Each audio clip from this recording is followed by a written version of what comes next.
Meron hong ipinalabas na pahayag ngayon ang Palasyo ng Malacanang kaugnay nitong aligasyon ni dating Pangulong Rodrigo Duterte na umano'y may mga irregularidad sa inaprobahang 2025 General Appropriations Act. Ito raw pong pahayag na ito ng dating Pangulo ay kanyang ginawa matapos matuklasan ni Davao City Representative Isidro Ungab, dating chairman ng House Committee on Appropriations, na maraming blanco sa nilagdaan o ipinasang budget, 2025 budget. So, teka lang. May tanong ako eh. Ang tanong ko po dito, natuklasan ba talaga o gawa-gawa lang? Yun yung tanong eh. Kasi, di ba? Alam nyo naman yung mga Duterte, no? Hari ng ano yan, ka-fake newsan. And syempre, yung ating mahal na Pangulo ay nagsalita. Nagsisinungaling daw po etong si Digong. He's lying daw. Okay? So, nagsisinungaling daw po si Digong. Diba? Kasi machi-check naman daw po yan sa website. 4,000 pages daw yan. So, kung iisa-isahin mo yan, titingnan mo yung papel, mahirap. So, may website naman, pwedeng tingnan doon. At pwedeng makita yan ng publiko. Diba? Ay, hindi ko maintindihan po dito sa mga kulangot na DDS na to. No. Pag sinabi ni Digong, naniniwala agad sila. Diba? At yun po ang nakakaawa. Nakakaawa po sila. Dahil kumbaga, kung halimbawa lang, example lang po ito, pag halimbawa nangulangot si Digong at pinakain sa inyo, sabihin ni Digong, munggo ito, munggo. Kakainin nyo rin, ganoon. Hindi nyo i-check kung talaga bang munggo yan o kulangot. Ay, pasintabi po sa mga kumakain dyan, ha. Pag sinabi ni Digong, ay naniwala agad yung mga tanga. Diba? Ugaliin kasing mag-research. Diba? Huwag agad maniniwala. Ito, ikumpara nyo. Ang administrasyon versus grupo ni Duterte at si Digong. Alin ba yung fake news? Yung kampo ni Digong o kampo ng Pangulong Bongbong Marcos? Diba, kampo ni Digong? Ang dami na pong napatunayan. Pati nga mga vlogger ni Digong, fake news eh. Diba? Mga vlogger na sumusuporta kay Digong, mga sinungaling. Yun po yung totoo dyan. At nakakaawa itong mga gakulangot, mga insektong DDS, no? Na naniniwala agad kay Digong. Ano ngayon kayo? Sunog. Okay? Sunog kayo ngayon. Dahil ang presidente ng Pilipinas ay nagsalita. Nagsisinungaling daw po si Digong. Diba? Tapos sabi nung iba, ang galing talaga ng Tatay Diggs, natuklasan talaga nila, Natuklasan ba talaga o gawa-gawa lang? And then kawawa po, ako'y naaawa sa mga tangang DDS na uto-uto. Huwag nyo pong kampihan yung tao. Diba? Yung kampihan nyo po kung ano yung katotohanan, dapat nandun kayo. Pero ang hilig nyo sa fake news eh. Yun kayo eh. Diba? Wala kami magagawa. Basta kami, nasa kondisyon yung utak namin. At kayo, ang sinamahan nyo, tae. Tae. Diba? Good luck. So ito po ngayon, bibigyan po natin ito ng reaksyon. Pero syempre mga preno, bago po tayo magtuloy-tuloy sa ating reaction ngayon, meron po tayong Facebook page dito, Ballpoint Man 2.0, and syempre meron rin po tayong TikTok. Ayan follow nyo po yung ating mga social media accounts dyan. At syempre, sa hindi pa po nakasubscribe sa ating YouTube channel ngayon, huwag kalimutang mag-like, share, at subscribe. Ayan. Share natin ang video na to at mag-like. Pag sinabing ring ang notification bell, ring nyo para updated yung mga nanonood sa atin para pag may upload po tayo, updated po lahat. Okay? Pero kung DDS ka, huwag ka na mag-subscribe. Sipain kita dyan eh. Ha? Kung DDS kang kulangot ka, magmaritis ka na lang, huwag ka na mag-subscribe. Bobo ka pala eh. Ito na, no? At bigyan na po natin ito ng reaksyon. Tinukoy po ni Ungab ang may kinalaman sa budget ng Department of Agriculture. Ayon kay dating Pangulong Duterte, ang mga items sa national budget ay hindi dapat iniwan ng walang laman o blanco na kalaunan na ilalagyan. Hindi dapat iniiwan ng walang laman. Tapos biglang nagsalita yung Pangulo. He's lying. Doon pa lang, sunog na si Digong eh. Kasi, nandun naman sa website yan eh. Sabi nga ni Pangulong Bongbong Marcos, sige. Nasa website yan. Okay? Nakapost yan. Na-post yan sa isang website. Ngayon, maghanap kayo ng isang page doon. O isang pahina na talagang sinasabing blanco. O kung may makita daw kayo, sige. Hanapin nyo. Pwedeng panoorin yan ng ng publiko eh. Pwedeng tingnan niya ng publiko eh. Naka-public nga. Diba? Ano yun? Doon pa lang wala na. Tapos ng usapan. Diba? Sunog na ang kalaban. Tapos ipipilit nyo pa rin? O di, magtanga-tangahan kayo. K.O. Yan lamang ng pondo. Parang blank check. Parang blank check. Yung nilagdaang 2025 budget.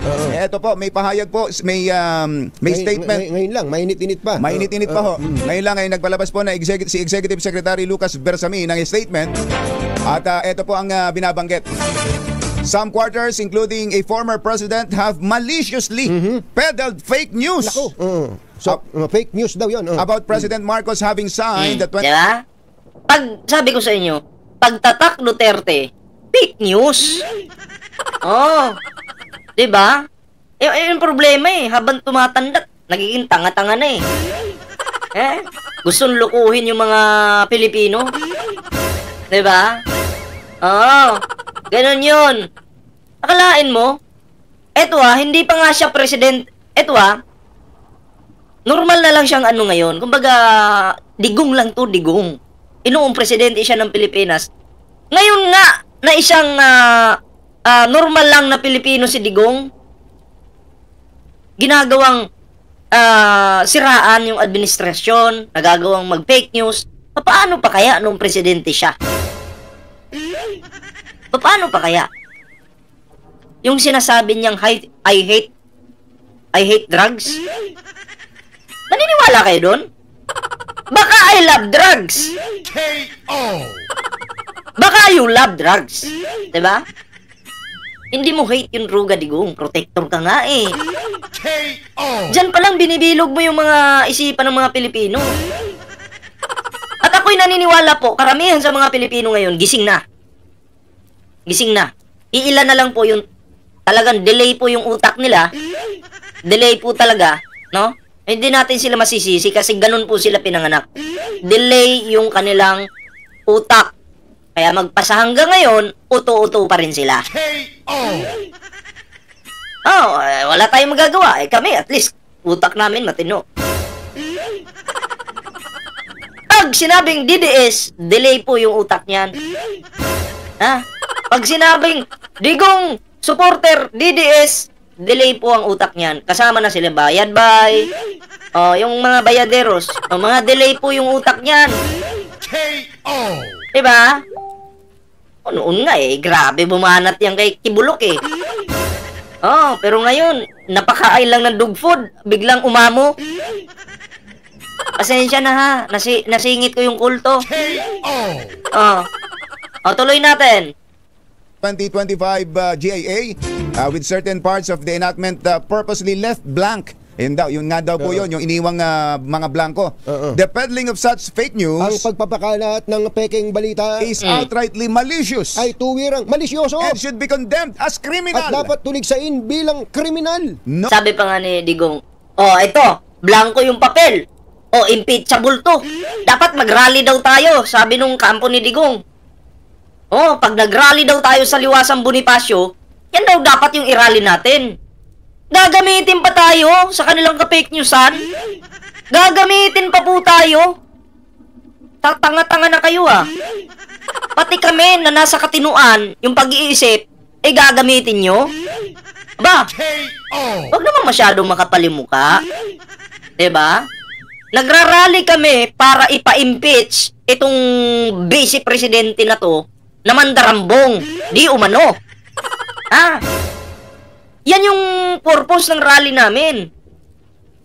Hindi mo kami pwedeng diktahan. Kasi ang Pangulong Bongbong Marcos, 'di ba? Hindi nga kami dinidiktahan eh. Na sinabihan ba kami na oo, mag-rally kayo diyan ha, kailangan ang sigaw nyo impeach Sara. Wala nga sinasabi yung Pangulo. Wala nga suporta yung gobyernong ito sa aming mga rally.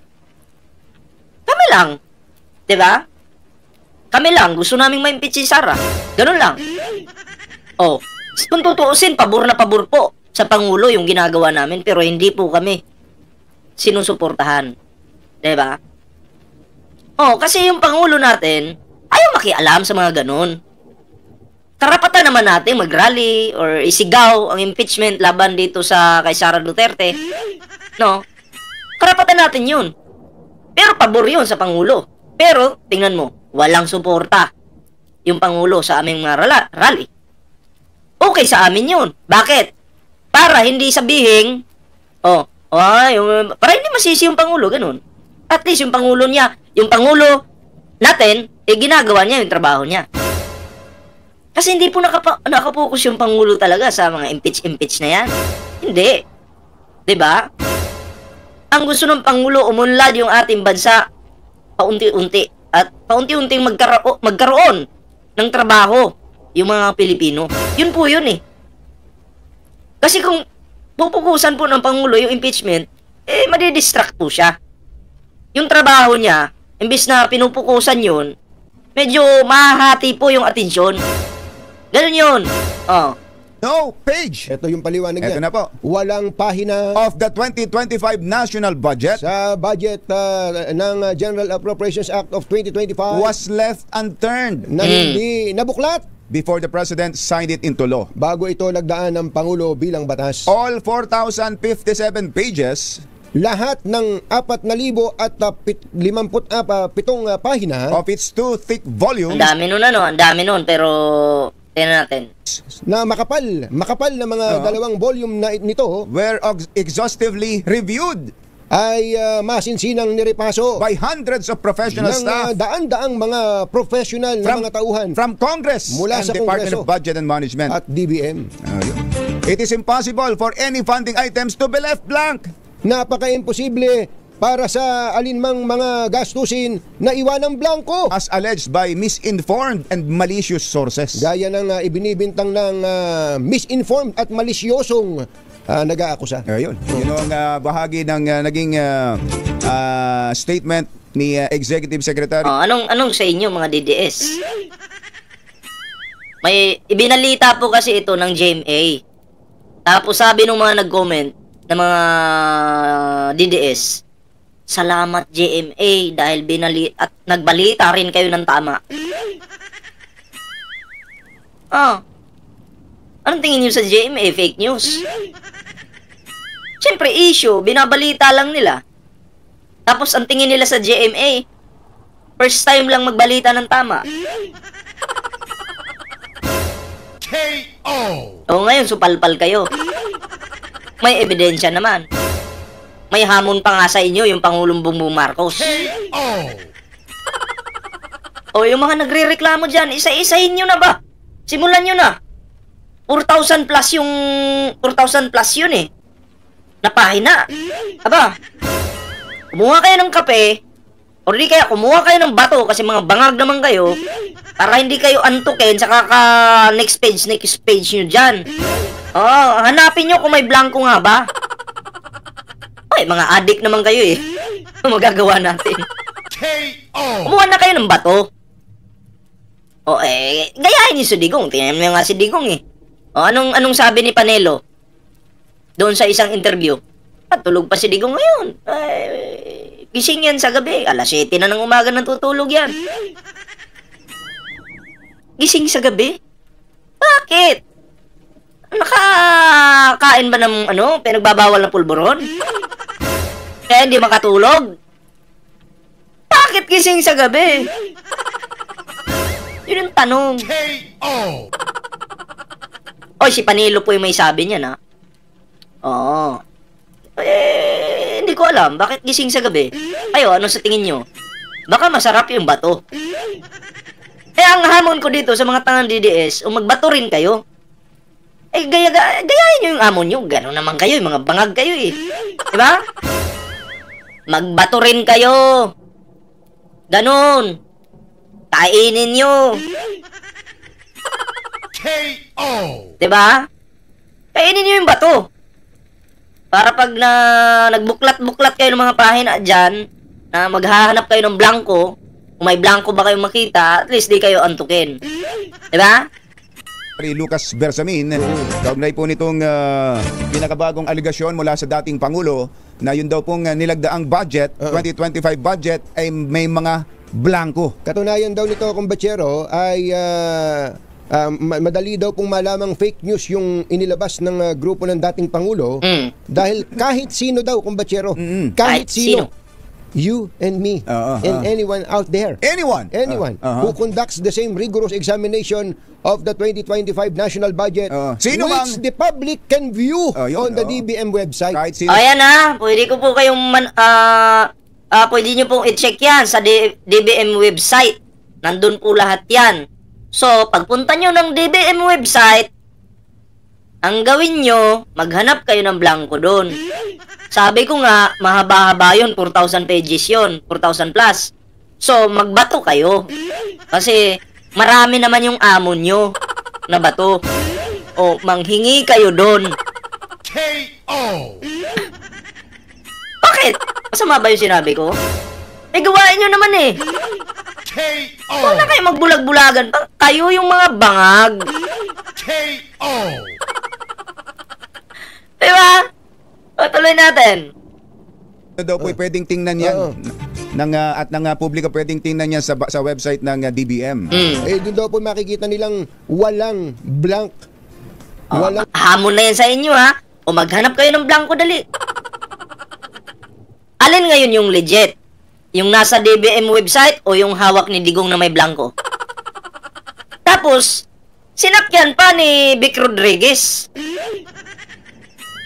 Vic Rodriguez, kasali ka pala sa ka-fake news ni Digong eh. Anyari? Ang dami mong nauto na, followers mo sa TikTok.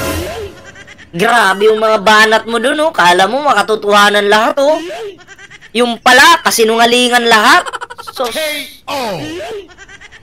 alam nyo, dapat sana, lahat ng nagpakalat nung ka-fake news na yan, isampahan po ng kaso. Para matigil, di ba? Yung mga nag-share, di ba? Kasi ginagawa pong, pinapapangit po talaga yung imahe ng ating Pangulong Bongbong Marcos, ng administrasyon na to. Di ba?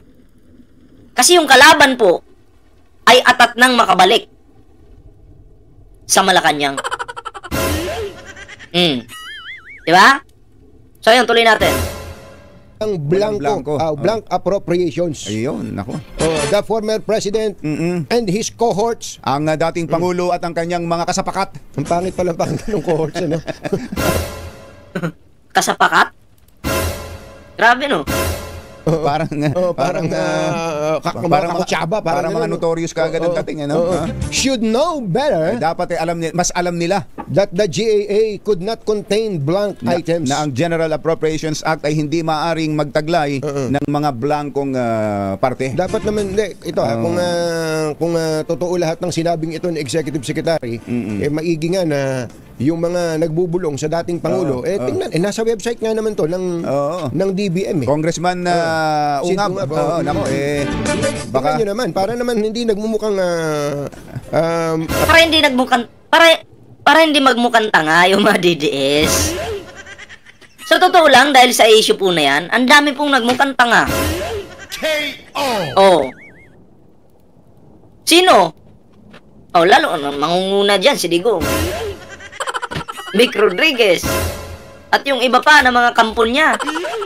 Sila po ang nagmukhang tanga. KO! Tulong po tayo sa totoo. Kayo naman eh. kung ano lang ang dating Pangulo. Parang kung kayo talaga ang source ng dating Pangulo, ay parang sinubuan ninyo ng fake news si dating Pangulong Digong. Sino ba yung nagbigay nung papel na yung kay Digong? Paniwalang-paniwala agad si Digong eh. Siya yung nangunguna eh. Akalain mo? Napansin. Yung pala fake news pala. De, binigay kay Digong. Binasa ni Digong. Atat na ngayon si Digong. Atat na atat. Hindi rin hindi rin iimbestiga kung totoo ba yung hawak niyang papel. Ayun. Napahamak. KO! Nakakahiya ka, no? Ano ka? Naging mayor ka, naging lawyer ka. Okay? Ano pa ba?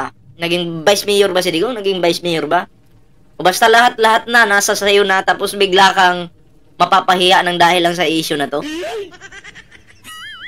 Ang tingin sa'yo ng tao, ng mga bobong DDS nandun sa tuktok tapos biglang magbabalita ka ng ka-fake newsan. Nakakahiya yun. KO! Diba?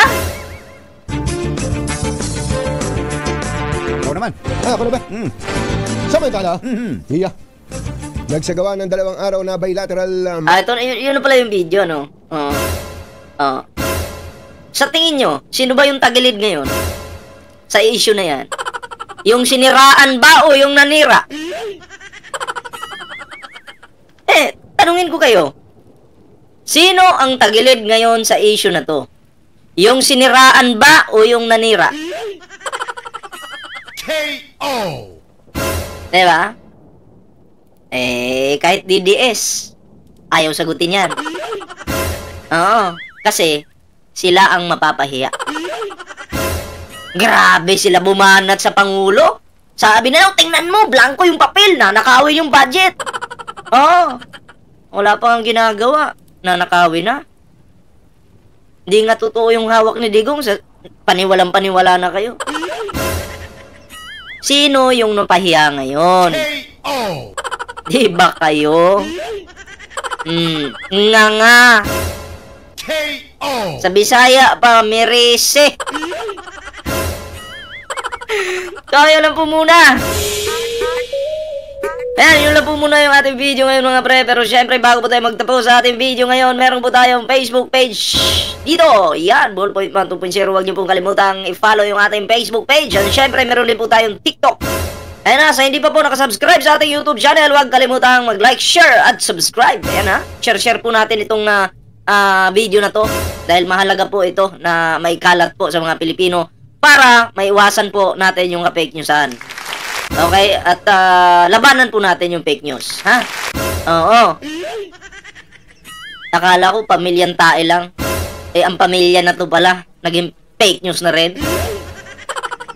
So, ayun lang po, no? At bago kayo mag-subscribe, ring nyo yung notification bell para updated po kayo sa mga uploads natin. Kita-kits po tayo sa susunod na video. Ingat po and babush!